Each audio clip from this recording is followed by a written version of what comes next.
Вот он. После дождя какие... Сколько грязи на этом. Сейчас соберу песок этот и под микроскоп сравню. И сравню с обычным песком. Кристаллики.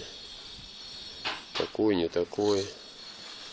Ну, был под этим дождем. И нифига. Никакой, ни удушья, ничего не было. Просто люди, скорее всего, испугались. И поэтому это такая реакция была. Соматическая, или как она называется.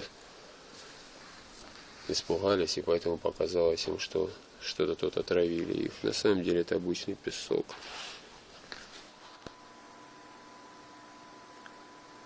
Ну, вот так вот этот выглядит песок, то, что выпал в ЮФО. Вот он. Конечно, там видно крошка вот эта большая, что-то попало.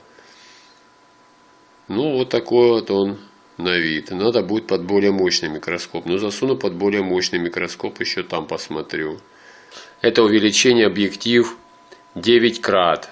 Объектив у меня. Во сколько увеличивается, не знаю. Можно обратить внимание и сравнить с обычным песком и с этим песком. То есть здесь пыль еще меньше. Сейчас мы ее увеличим еще сильнее. То есть вот так это выглядит. То есть это явно пыль. Вот так выглядит это дело. Это пыль. То есть это объектив увеличивает 34 раза, но тут значительно больше увеличения получается. То есть на обычном песке мы видели в таком увеличении отдельно камушки. Вот оно, увеличение в 34 раза.